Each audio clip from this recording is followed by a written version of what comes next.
Hello, this is Joshua for Frost Dragon Designs, and today I'd like to talk about the Undead Artificer design for Black Cat RPG Series 5, The Lichgate. Now let's get into the design.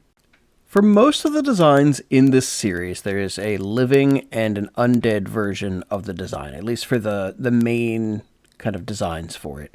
Most of them started out as the undead versions because that was my original concept for this project, and then I added in the living versions later. But the Artificer had kind of an additional twist to it because the original concept for the Artificer was going to be the mech suit designs, but I thought that was a little too far away from traditional tabletop role-playing game Artificers.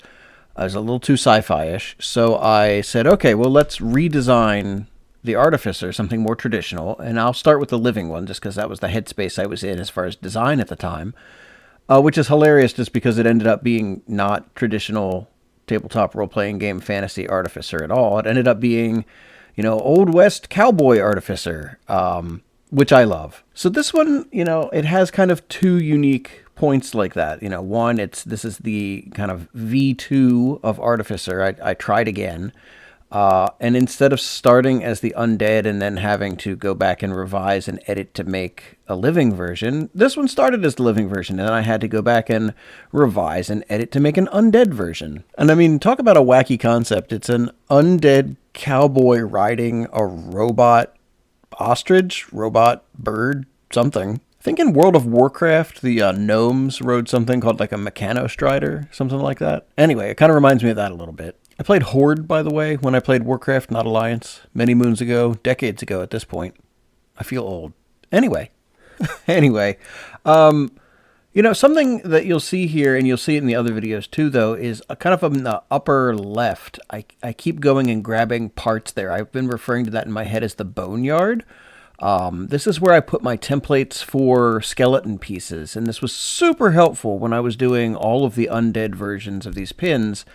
Kind of the cat skull, the rib cage, the basically pre-done arms, or at least forearms, and the feet.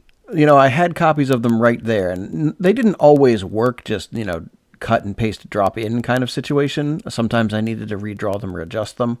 But I found it to be really helpful to have kind of those core pieces that then I could design the outfit and focus on just the outfit and not focus on having to redraw a rib cage again or redraw the cat skull again. It also helps with consistency. I mean, it's going to be the exact same cat skull for every single one of the undead versions of these. And I mean, if there's two things I love when doing design work, one, it's consistency, and two, it's reusing art assets that I've already invested the time in creating. Speaking of which, the 6-shooter, the pistol, the gun, that these kitties in this video, although I think in the end, the living one, I end up with a lasso, not a gun, but the firearms that the undead version is using, that's a copy of the gun that I used in the original Cowboy Cat from Series 1. And I mean, I remember spending hours drawing that gun out in 2020. Now, part of that is because I was slower at doing the art back then. I've been steadily getting faster and faster as I get more familiar with the tool that I'm using with Inkscape, and just more familiar with my, personal design preferences. I've sped up a bit, but I love the fact that something that I spent a lot of time creating, I'm getting to reuse in this pin design, and I think that's fun. I like that. I find joy in that. It's kind of like recycling in my mind, but for like my life. Like I'm getting to reuse a part of my life that I've already spent, and I think that feels neat somehow.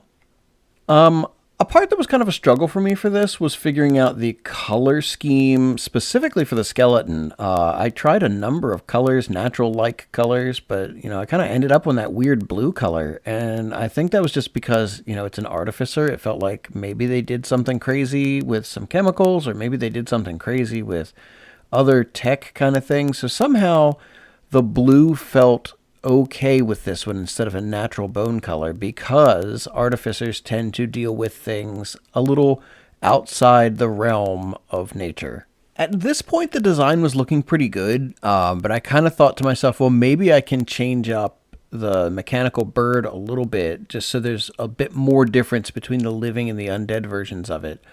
And I tried to change the pose a little bit just by kind of messing with large chunks of the design. I don't really feel like that was very successful. You know, it's a fairly intricate design to begin with, and I think that this method of trying to change the pose was just kind of doomed to fail from the beginning. The nice part about it, though, was I did end up making a new version of the head that I liked, not for the undead version, but I think I ended up pasting that back into the living version, and reverting the undead one to more serious looking robot bird. You know, because in my mind, the undead version has to be the more serious version. I don't know why I didn't think about maybe making the undead version of a couple of these more goofy or silly or bright colored, or, you know, I went with the dark grim thing for almost all of the undead ones.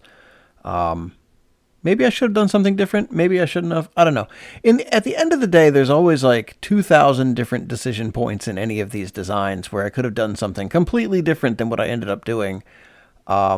And sometimes what ends up happening is those will gnaw at me and I end up making a completely new design a year later because I just couldn't let it go. But anyway, I hope you've enjoyed watching me design this pin. I hope you've enjoyed hearing me talk a little bit about my process. If you did, please go ahead, like, and subscribe. I would love to have you along for my next video.